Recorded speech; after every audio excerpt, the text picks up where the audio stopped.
Good morning from Oulton Park. It's 4:30 in the morning. The paddock is very sleepy still, as it should be. I've just been to the loo, which is right down the bottom there on the right hand side. Not actually as far as it sounds. It's going to be 1 to 2 morning arrivals soon, I guess. But it looks like a lot has come yesterday, because the paddock's very busy. Going back to bed now for a little bit. This is where we're parked.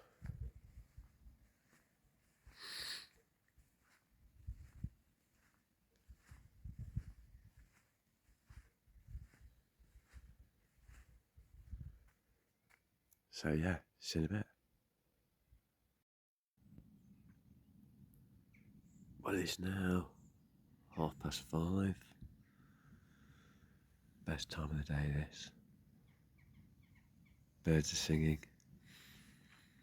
It's quiet. But it won't be like that for much longer once everyone starts moving and the generators start firing up.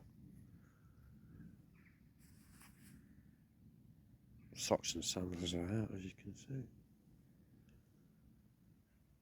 Everybody else is still asleep in the van because they're sensible.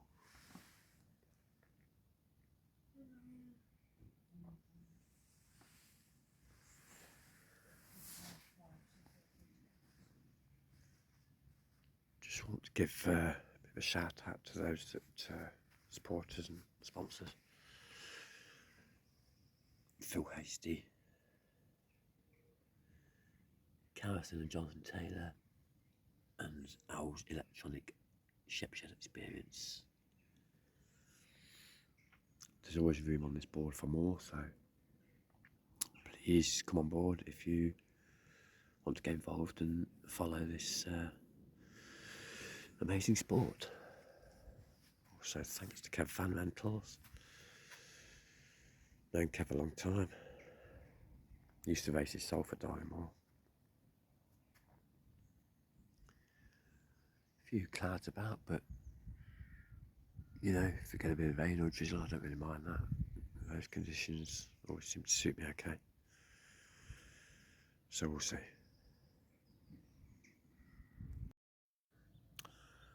Just walked up to the other side of the paddock. Give my legs a bit of a stretch out. So, as you can see, the circuit comes around here, around this right hander here, and up this hill. It's quite steep uphill here.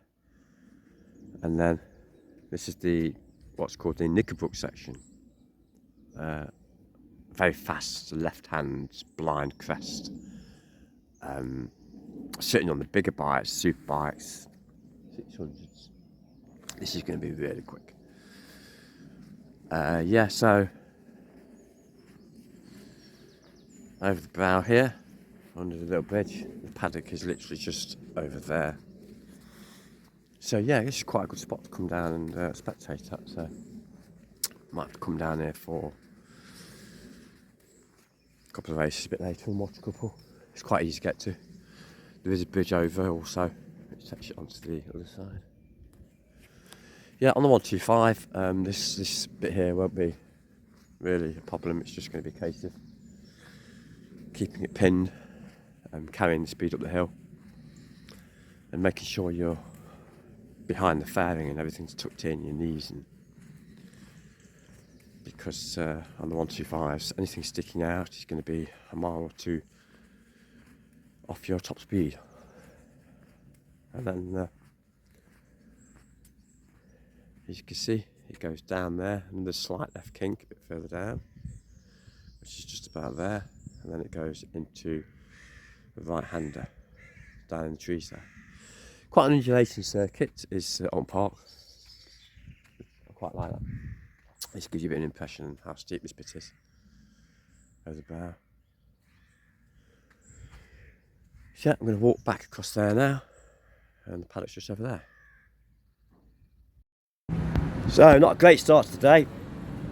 Just been out in qualifying and basically did one lap. And the throttle cable has either snapped or come out somewhere. I don't know. I've got to get it off and have a look. We've got lots of spares, so no need to worry there. So it looks like it is just the throttle cable that's the problem. So we'll get that sorted. And Shannon's gone down to the office because I've not done my qualifying laps. So to ask the office if I can get out in race 1, but obviously I'll have to start from the very back row of the grid because I've not done my qualifying laps and not got qualifying time. So not ideal, but what can you do? So there we go.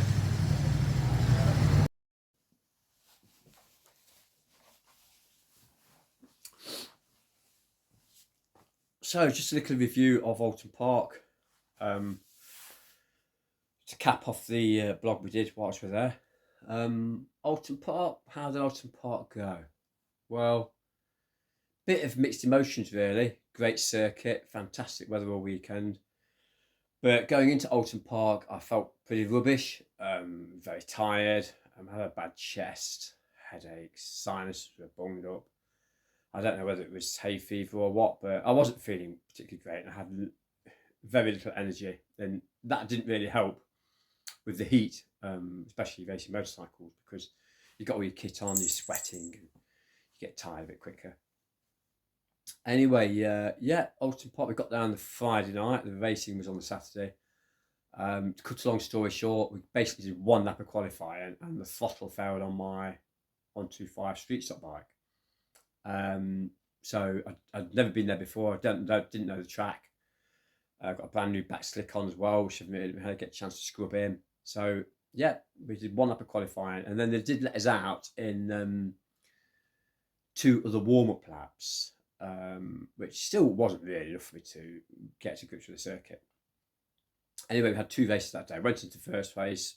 Because we didn't qualify effectively, we started from the back row of the grid, which wasn't ideal because in this class we race in, you start on the back row of the grid. You've got no chance of catching the first or staying with the first few. Even like inside the top 10 is hard work trying to keep up with them if you start on the back row of the grid. The Hondas against the Suzukis are in a bit of an uphill battle anyway. But yeah, first race went okay. I've spent the whole race really just getting to grips with the circuit, and the first lap or 2 was just making sure the brand new tyre was scrubbed in properly. But as the race went on, I started to get a bit more into the circuit and enjoy myself. Then we had a long break before race 2. Oh, hello, Ellie. Ellie's come to join me. Yeah, race 2. Went into race 2. It was even hotter for race 2. She wants a bit of a snuggle. Race 2, same again, started on the back row of the grid. Got a good start. Picked off, I think 2 or 3 or 4 places around the first 2 corners. Another very hot race, temperature-wise.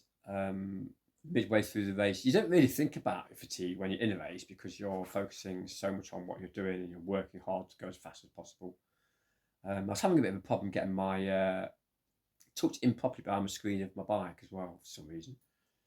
So since then I've modified that now, and I've taken a bit off the fairing, off the screen. I can get tucked in further now, so that should help a bit. Second race, yeah, it started to come together for me, the circuit did, and I was enjoying myself. I had a bit of a scrap in the second race, as I did in the first race really, but it was towards the back end of the field rather than at the front, which isn't ideal.